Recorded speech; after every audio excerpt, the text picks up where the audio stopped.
Bonjour à tous, c'est Maxence Rigotier de blogcoursapied.com. Aujourd'hui, je suis avec Anne-Cécile Fontaine. Donc, pour toutes les personnes qui ne connaissent pas Anne-Cécile Fontaine, tu es double championne du monde et d'Europe des 24 heures en 2009 et 2010. Tu as également un record de 243,644 records de France de 24 heures. Donc tu as des performances assez impressionnantes et vraiment incroyables vues de l'extérieur.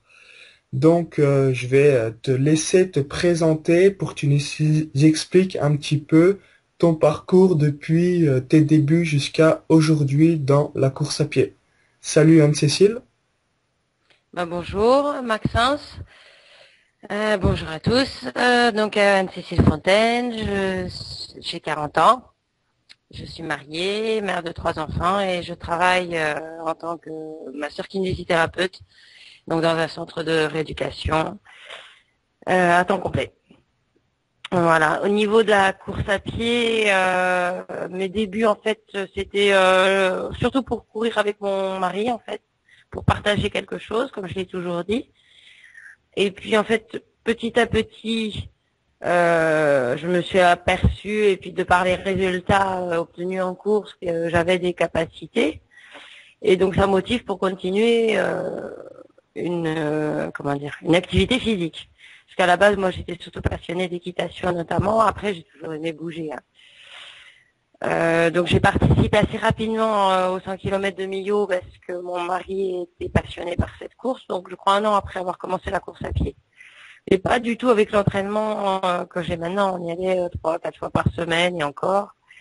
Et là, j'ai quand même réussi en 11h17, je crois, sans trop de souffrance. Donc, on a continué un peu dans cette lancée à tourner beaucoup sur les courses de la région et puis après quelques 100 kilomètres. D'accord, Bien sûr, il y a eu les arrêts pour les enfants et beaucoup de courses sur la région. Voilà. d'accord. Et un jour, mon mari a décidé de faire un 24 heures. Donc moi, je l'ai pas fait. Je l'ai accompagné. J'ai un petit peu soutenu, pas toute la durée. Et au début, ça ne me donnait pas du tout envie, en fait. Voilà, c'était bien de vouloir savoir ce que l'on valait sur 24 heures, mais ça m'attirait pas plus que ça. Je trouvais qu'on souffrait beaucoup. Bon, c'était pas mon truc. Et puis un jour, il a participé à Olna et là, il m'a dit, tu devrais y aller. Et donc, je suis allée avec lui. Et donc, j'ai fait mon premier 24 heures, je crois, mais il est pas loin, il me dira, je crois, dans les 185 kilomètres. 187 kilomètres. Mm. En relativement bonne forme, quand même, à l'arrivée. Et avec une préparation relativement légère, hein, enfin, c'était pas non plus 50 kilomètres par semaine, mais c'était pas non plus, c'était entre 80 et peut-être 100 kilomètres par semaine et encore. D'accord. Et après, de là, j'ai participé au championnat de France, en fait, en 2008. Et au grand étonnement de tout le monde, j'ai fait troisième, sachant que j'étais quand même partie, je crois, parmi les coureurs les plus lents, puisque je suis partie aux alentours des 10 à l'heure. 216, je sais. Et tu as augmenté petit à petit ton allure. Moi, j'ai pas, non, non, en fait, j'ai très peu perdu entre le départ de ma course et l'arrivée de la course, contrairement aux autres. Tu t'es En fait, quasiment pas arrêté alors. j'ai eu une très faible déperdition. Voilà. D'accord. Et en fait, cette troisième place m'a donné la chance d'être sélectionnée en équipe de France pour les championnats du monde. Je dis bien la chance parce qu'au jour d'aujourd'hui, les niveaux sont tels que c'est pas forcément une troisième place en France qui vous donne cette porte d'entrée dans un monde exceptionnel quand même, dans le sens où jamais quand je me suis mis à la course à pied, je pensais intégrer l'équipe de France. Oui, Donc on s'est j'imagine. rendu à Séoul. On s'est rendu à Séoul 6 mois après. Et là, j'ai fait vice-championne du monde à 200 mètres de la première, qui était une Française, Anne-Marie Vernet. En partant très très doucement, encore une fois, je crois que le coach en riant dit toujours, je suis partie dans les avant-dernières parmi les filles. Voilà. Et je suis arrivée encore une fois en relativement bonne forme. À la rigueur, j'allais dire, c'est mon plus beau souvenir de 24 heures. Séoul, même si j'ai été éloignée de ma famille, mais je l'ai vécu physiquement très bien. Moralement très bien, il y avait une équipe assez soudée de 24 heures et j'avais vraiment lié des connaissances importantes. Et de là, ça m'a permis d'aller au championnat du monde de 2009 où j'ai fait donc championne du monde à Bergame, où là il y a eu la chance que mon mari soit en open. Et puis j'ai fait troisième au scratch en fait aussi à ce championnat du monde, ce qui était assez exceptionnel. Et je bats le record de France. Et puis l'année d'après, donc à Brive, où ça a été quand même beaucoup plus difficile, je fais de nouveau championne du monde. Les températures n'étaient pas les mêmes, le contexte n'était pas le même, le parcours n'était pas le même. Donc tout ça fait aussi la difficulté du 24 heures, c'est que chaque 24 heures est différent. Il m'a été quand même plus difficile les championnats du monde de 2010. Et malheureusement, en 2011, il n'y en a pas eu, et donc je recommencerai en 2012. D'accord. Et pour nous Et puis donner... j'avais eu la chance d'être invitée à Taipei aussi pour faire le 24 heures sur piste. Donc quand vous parliez de mes résultats étonnants, moi je les juge pas aussi étonnants que cela, dans le sens où quand vous voyez Mamie Kudo ou certaines, même au jour d'aujourd'hui, je ne sais pas ce que je serais capable de faire sur un 24 heures en fait. C'est toujours un inconnu. Et après je pense que chaque distance est exceptionnelle. Et puis après, j'ai la chance et parfois des difficultés de vivre avec un mari qui est encore meilleur que moi. Donc ça peut me pousser aussi à continuer, mais aussi c'est un Everest que je n'atteindrai jamais. Donc, mais on le vit pas de la même manière, de toute manière. J'imagine. Et du coup, pour nous donner un petit peu un ordre d'idée, c'était en quelle année ton premier 100 km et la première fois que tu as couru pour voir tout ce que tu En as accompli? 96, D'accord. 1996. Donc tu es passé en 13 ans de complet amateur à championne du monde. Voilà, exactement. Oui, oui. Même si je reste complètement amateur. Oui, d'accord. Dans ma tête et dans mon cœur et dans ma manière de me voir. Je suis amateur dans le sens déjà où j'ai la chance et la malchance de bien garder les pieds sur terre parce que je travaille et que la priorité ça va être la maison, les enfants et le travail. Je n'ai aucune aide de la part de mon employeur, hein. Je parle pas financièrement, je parle même en organisation. Puisqu'à l'heure actuelle on nous refuse même nos absences sans solde. Voilà. Donc et puis parce que j'aime côtoyer tout le monde et que pour moi voilà, il y a pas la valeur n'est pas donnée au nombre de kilomètres, hein. Il y a des gens que j'apprécie énormément qui vont peut-être faire 150 kilomètres et il y a des gens que je n'apprécie pas qui vont peut-être faire plus de 200 kilomètres. Donc pour moi ça n'a pas de rapport. Je ne suis pas fan d'un élite en fait. J'aime courir, j'aime les gens que je rencontre, j'aime le partage. Et le partage, bah oui, c'est vrai que la souffrance, en fait, ça rapproche, hein. Et le 24 heures, c'est quand même dur de pas souffrir. Après, justement, mon gros défaut, c'est parfois de pas assez rentrer dans la compétition. Un jour, quelqu'un nous avait dit à 24 heures, c'est pas vous qui gagnez, ce sont les autres qui perdent. Oui, c'est Donc, à mon avis, oui, je pense que c'est pas faux. c'est pas faux, c'est pas entièrement vrai, mais c'est pas faux. C'est-à-dire que moi, je n'ai pas forcément cette capacité à la fin de remettre le couvert, d'accélérer, de me battre. Ça, je manque encore de ce côté agressif, j'allais dire. Après certains l'ont. Mais mon contre eux, hein, aussi, hein, mais pour atteindre le, les meilleurs résultats. D'accord.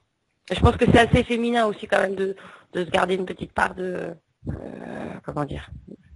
On n'est pas toujours à 100%, je pense, les femmes. En fonction des personnalités, des caractères de Ouais. chacun, si on arrive réellement à se mettre dans le rouge ou non, aller au bout de soi-même, Mm. quelle que soit la compétition. Et Mm. également, donc tu cours des distances impressionnantes, tu as un travail.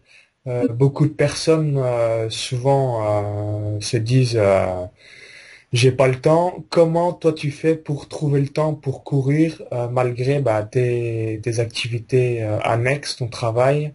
Quel message tu souhaiterais dire à toutes les personnes qui, entre guillemets, se cherchent des excuses pour pas courir en se disant j'ai pas le temps? Comment tu fais pour t'organiser et toujours trouver le temps pour courir?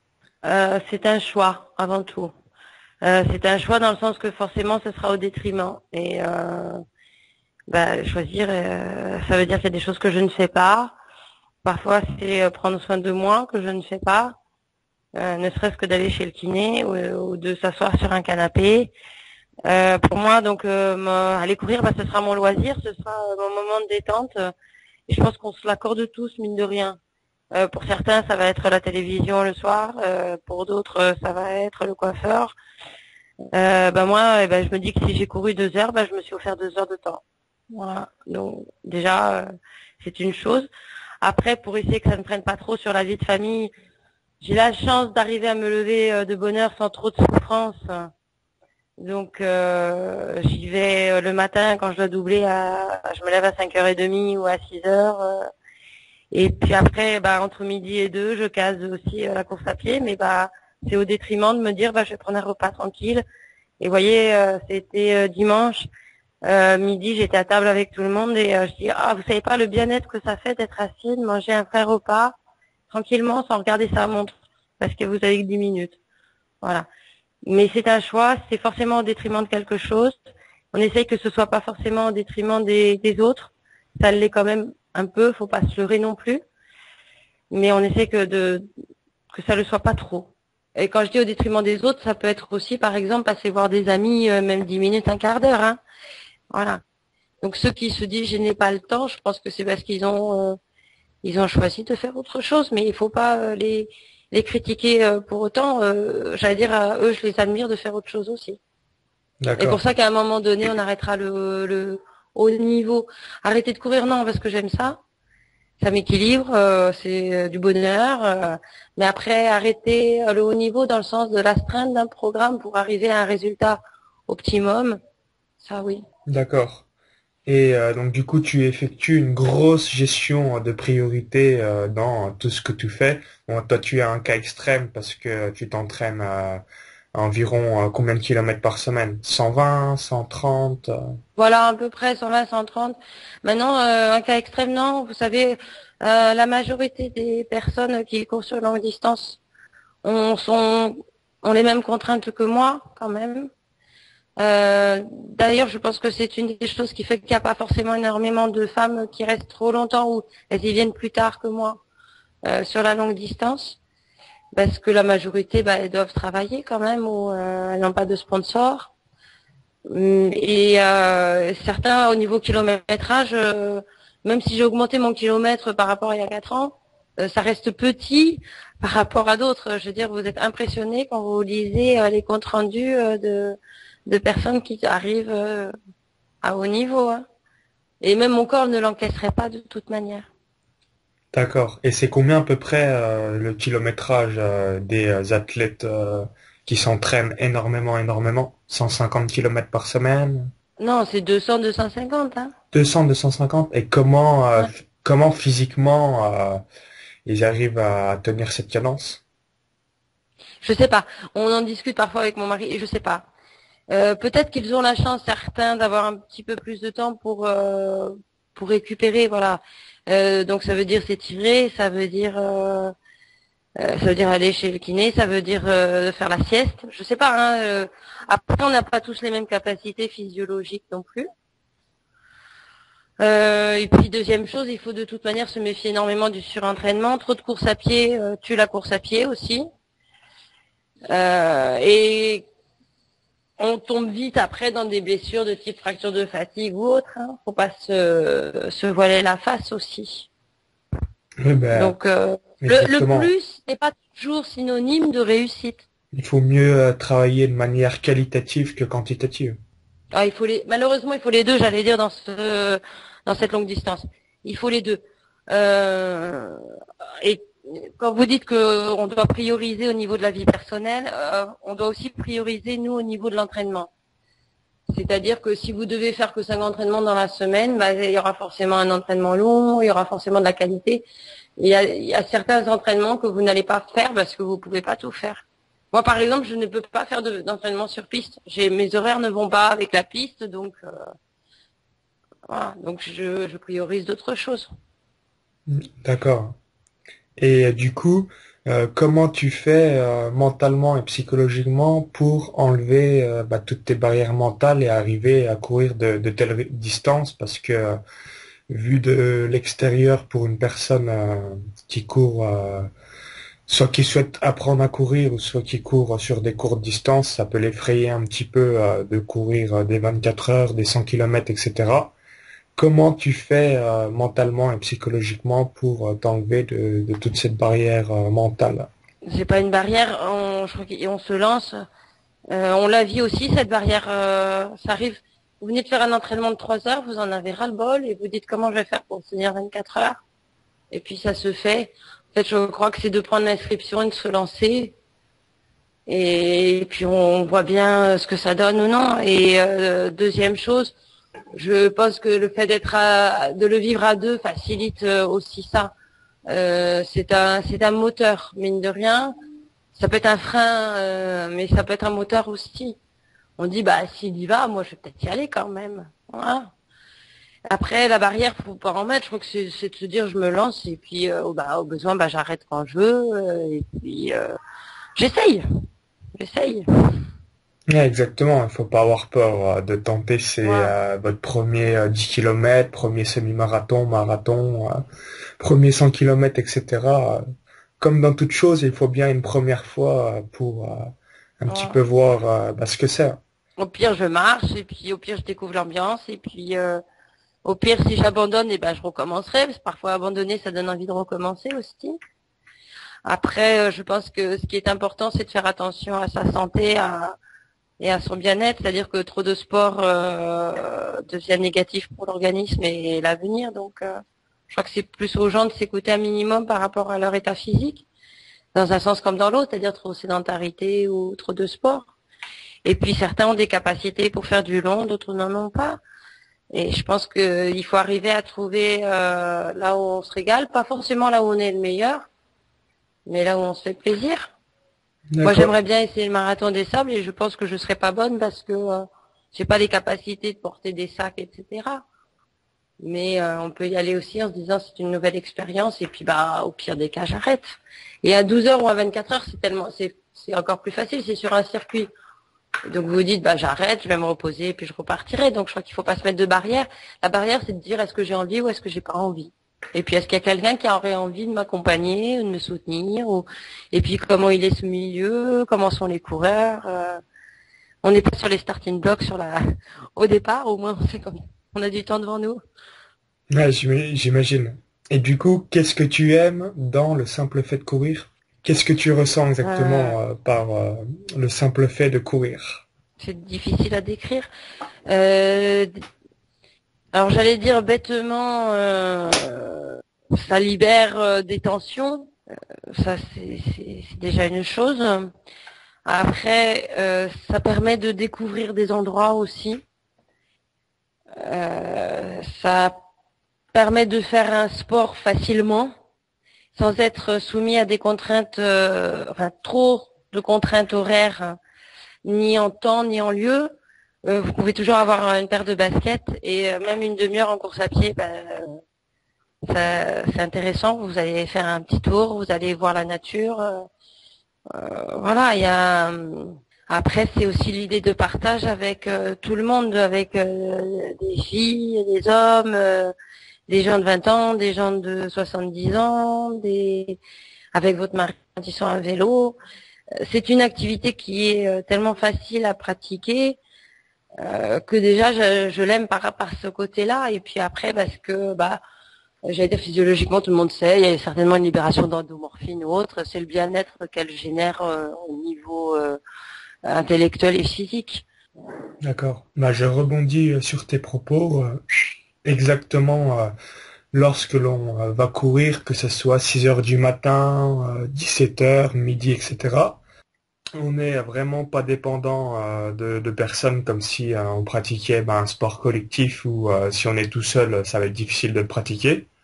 la course à pied, vraiment, à partir du moment où on a un peu de temps libre, 1 heure devant soi, ou même que 30 minutes, on peut aller courir et globalement, à moins que vous habitiez vraiment dans le centre incroyable d'une grosse ville, dès que vous sortez de chez vous, vous pouvez courir tranquillement et sereinement. C'est vraiment ça qui est incroyable avec la course à pied. Et le seul investissement, ce sont par rapport aux chaussures pour ne pas vous blesser et vous sentir bien dans vos baskets. Donc Oui, honnêtement, tout à fait. par rapport à ça, même si vous avez des grosses journées et pas énormément de temps libre devant vous, si vous arrivez à trouver au moins 1 heure tous les 3 jours, vous pouvez prendre du plaisir en courant tout en n'ayant pas énormément de temps libre pour pratiquer cette discipline, même si vous voulez courir. Et aussi, je voulais que tu reviennes un petit peu sur euh, quel est l'équipement que tu as quand tu fais des entraînements de 3 heures, tu cours avec une espèce de petite gourde ou avec un tuyau pour te ravitailler? Quel est ton équipement de course à pied quand tu pars pour faire des footings de 3 heures, par exemple? Alors, au jour d'aujourd'hui, en fait, bon, soit je peux avoir une petite gourde à la main, en effet, il y a des systèmes où vous glissez la main aussi, vous tenez la gourde. Mais en fait, quand on travaille sur du longue distance, donc spécifique 24 heures, on a des circuits où on repasse régulièrement devant la maison et le matériel, c'est une bouteille d'eau, je ne donnerai pas de marque, de 700 millilitres dans laquelle on a mis le produit et en fait, voilà, à chaque fois qu'on passe, on prend dans la bouteille. Voilà, si on veut faire du spécifique 24 heures. Après, quand on est du spé 100 km ou à la rigueur, on va faire des circuits plus longs. Voilà, en général, on prend une gourde à la main et puis on envisage quand même de repasser par la maison. Je dis on parce que mon mari a la même pratique. Sachant qu'en plus, quand on part courir, on laisse les enfants à la maison, donc le fait de passer régulièrement, ça permet de savoir si tout se passe bien et qu'eux savent qu'ils peuvent venir nous voir ou prendre le vélo sur un tour, etc. Mais voilà, donc c'est surtout des petites bouteilles et puis sinon éventuellement une gourde avec un espèce de gantelet là, où la main peut se glisser et puis les gourdes de Nutra Athlétique. Parce D'accord. que c'est Nutra Athlétique qui a eu la gentillesse de nous sponsoriser, donc il nous a fourni aussi des gourdes. Et éventuellement des gourdes avec des petites pipettes aussi.